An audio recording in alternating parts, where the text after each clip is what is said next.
everybody, my name is Tokuda, and then I would like to reflect upon Chapter 1, or one of the most significant moments in my life so far, because this is when I joined UH Manoa as a freshman, and also went through the experiential learning process in respect to the world's oceans for the very first time. So just a little background on myself. So I was always curious as a young individual.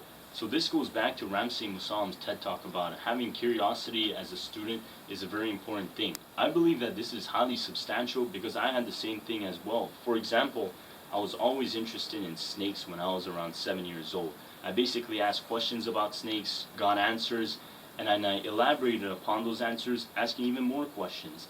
And this process basically led to my current interest, which is looking through the world's oceans. So this past winter break, I was very lucky as an assimilator within Kolb's learning process to have PhD student Beth Lenz to guide me through the Gates lab for coral population evaluations within Kaneohe Bay. So we basically looked at different areas within Kaneohe Bay and tried to look at what type of environmental factors actually influencing these corals. So we went through this first step, which is looking at recruitment tiles. So looking at this picture, you might think it's a pretty simple process, but it was actually very tedious. So you have to look through many tiles to get an accurate data of how many corals are approximately around that specific area. So we did this by using a microscope and a computer where we inputted the data inside, and this is the process. So then we looked at the two dominant species, Monterbro capitata and Parietes compressa, looked at and then looked at the recruitment tiles under the microscope, and then tried to look for these things called corallites or juvenile coral.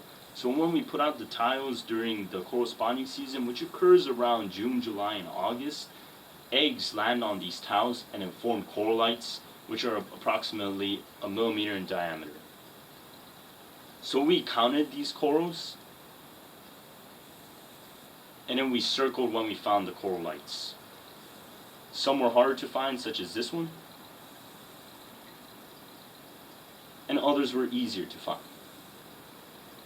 And then again, this was a very long process, but within this process I actually got to ask questions to Beth Lenz, and she gave me lots of valuable knowledge about the world's oceans, and I believe that this was one of the benefits to have as a natural assimilator.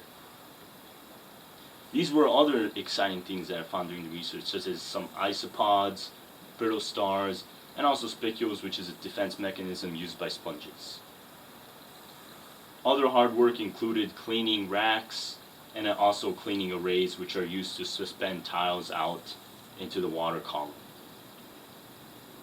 So some recollections. So based on this experience, I would like to go back to Dr. Carol Dweck's speech on the yet concept.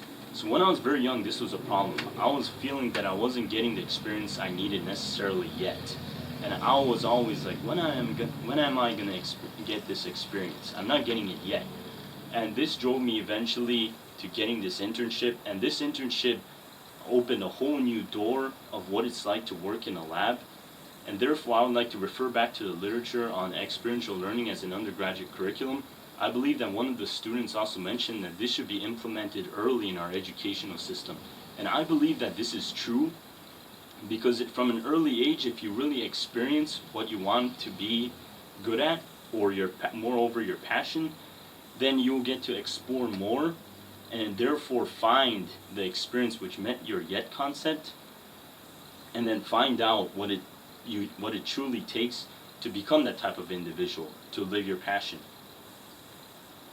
So as a result of this internship, I also got a wonderful opportunity to work in Dr. Jeff Drazen's lab, or the Deep Sea Ecology Lab, on halo ecosystems. This is by using stable isotope analysis, and by learning the tedious process, I basically got to, this experience compensated for also the tedious process which is required for this lab.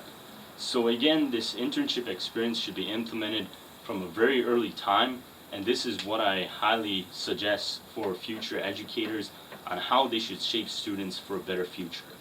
Thank you very much for listening. If you have any comments or questions, please comment below. Thank you.